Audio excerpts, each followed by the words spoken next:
नमस्ते दोस्तों, मैं हूं विघ्नेश और आप सबको मेरे चैनल लर्निंग इज फन में विघ्नेश में स्वागत है। आज मैं आप सबको बताने वाला हूं कि रक्षाबंधन की प्रथा का आरंभ कैसे हुआ। तो फ्रेंड्स, मैं आज आपको 3 कहानियों के बारे में बताने वाला हूं। तो पहली कहानी के साथ शुरुआत करते हैं। पहली कहानी के अनुसार दोस्तों, आप सब तो बलि राजा के बारे में पता ही होगा। वो एक बहुत बड़े दानवीर राजा थे। उनके गुरु शुक्राचार्य ने उन्हें 110 यज्ञों को पूर्ण करने के लिए कहा था। जब वो 110 यज्ञ पूर्ण कर रहे थे, तब देवताओं के मन में चिंता आ गई कि अगर उन्होंने इंद्रासन मांग लिया तो वो क्या करेंगे।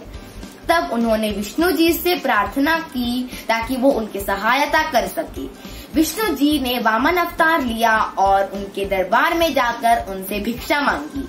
गुरु शुक्राचार्य ने उन्हें जाने के लिए मना किया जब तक उनका यज्ञ संपन्न न हो जाए, परंतु बलि ने कहा कि नहीं, पहले उनको भिक्षा देके आऊंगा, फिर ही कुछ करूंगा। जब उन्होंने उनकी भिक्षा के बारे में पूछा तो उन्होंने कहा, मुझे 3 पग भूमि चाहिए। वो हंस के बोले कि 3 पग भूमि, ये तो बहुत कम है। आप मुझसे और कुछ भी मांग सकते हैं, मैं बहुत अमीर हूँ, मैं बहुत दानी हूँ, मैं आपको कुछ भी दे दूंगा। तब उन्होंने कहा, मुझे बस इतना ही चाहिए, मैंने जितना मांगा मुझे उतना दे दो। जैसे ही उन्होंने हाँ किया, उन्होंने अपना आकार बढ़ाकर पहले पग में स्वर्ग, दूसरे पग में धरती और तीसरे पग रखने का स्थान पूछा। तब बलि राजा धर्म संकट में आ गए और उन्होंने कहा, आप मेरे सर पर अपना तीसरा पैर रख दीजिए। जब उन्होंने उसके सर पर तीसरा पैर रख दिया तो वो पाताल में लोक में चले गए और स्वर्ग और धरती से उनका स्थान ले लिया। उसके बाद इतने भक्ति से जब विष्णु जी प्रसन्न हुए तो उनसे वर मांगा, और जब उन्होंने वर का दिया, उन्होंने मांगा कि आप मेरे समक्ष हमेशा रहेंगे। और इसके कारण विष्णु जी को उनके द्वारपाल के रूप में रहना पड़ा और इससे लक्ष्मी जी को बहुत संकट में आ गई। और जब उन्होंने नारद मुनि से इसका समाधान पूछा तो उन्होंने कहा कि आप उनके पास जाइए और एक रक्षा सूत्र के अनुसार एक राखी बांध दीजिए और उन्हें अपना भाई बना लीजिए। जब उन्होंने ऐसा किया, उपहार रूप में उन्होंने अपने पति विष्णु भगवान को मांग लिया, और क्यों वो उनके भाई हो गए थे इसलिए उनको वो उपहार देना पड़ा, और तभी से रक्षाबंधन का त्योहार मनाया जाता है। दोस्तों, तो अब चलते हैं दूसरी कहानी की तरफ। ये एक भविष्य पुराण की कहानी है। इस कहानी के अनुसार जब 12 वर्ष से देवासुर संग्राम चल रहा था, तब देवों को बहुत हानि सहनी पड़ी और वो हार रहे थे। तब जब देवराज इंद्र गुरु बृहस्पति के पास गए, तब देवराज इंद्र की पत्नी सची भी वहाँ उपस्थित थी। और तब सची देवी ने कहा कि मैं एक विधि विधान से एक रक्षा सूत्र बनाऊंगी और आप उसको गुरु बृहस्पति के हाथों से बनवा लीजिएगा। और जैसा देवराज की पत्नी इंद्रानी सची ने कहा, वैसा ही देवराज ने किया, और इस रक्षा सूत्र के कारण देवराज इंद्र और उनकी सारी देवों की सेना उस देवासुर संग्राम में जीत गई और असुरों से बच गई। और तब से रक्षाबंधन का त्योहार शुरू। दोस्तों, तो अब चलते हैं तीसरी कहानी की तरफ। हमारी तीसरी कहानी महाभारत काल से जुड़ी हुई है। ये कहानी कृष्ण भगवान के चाची के पुत्र के बारे में है। जब कृष्ण भगवान के चाची का पुत्र शिशुपाल जन्म हुआ, वो बहुत भयानक दिखता था। उसके 4 हाथ थे वो और बहुत सुंदर था। तब उनको एक आकाशवाणी आई कि जो इसको ठीक करेगा वही इसके मृत्यु का कारण भी बनेगा।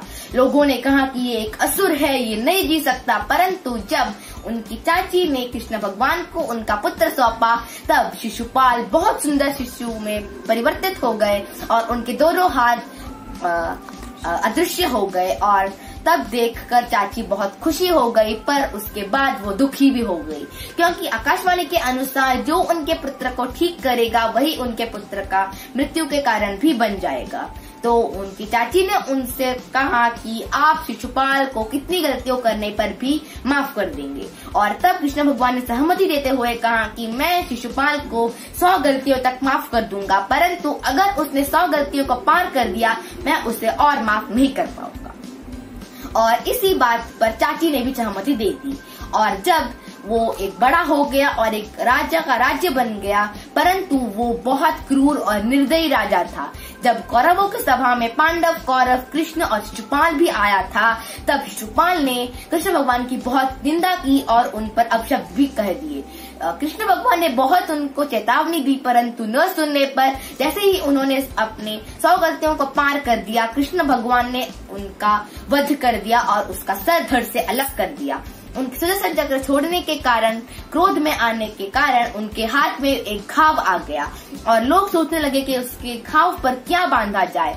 और तब द्रौपदी ने बिना सोचे ही अपने साड़ी के कोने से अपना कपड़ा चीरा और उनके हाथ पर लपेट दिया। और तभी कृष्ण भगवान ने उनको वचन दिया कि वो उनके उम्र भर उसकी रक्षा करेंगे। जब कौरवों की सभा में उनका चीरहरण हो रहा था, तब कृष्ण भगवान ने उन्हें वस्त्र प्रदान किया और उनके मान को खत्म होने से बचा लिया।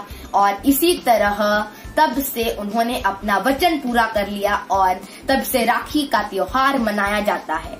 उसी दिन से हर बहन अपने भैया को राखी पहनाती है और उनके भैया उसको वचन देते हैं कि वो उसकी जिंदगी भर उसकी मदद करेंगे और सहायता भी करेंगे। राखी हमेशा श्रावण मास की पूर्णिमा के दिन ही मनाया जाता है और इसी दिन भैया उसके बहन को वचन देता है उसकी उम्र भर रक्षा करने का।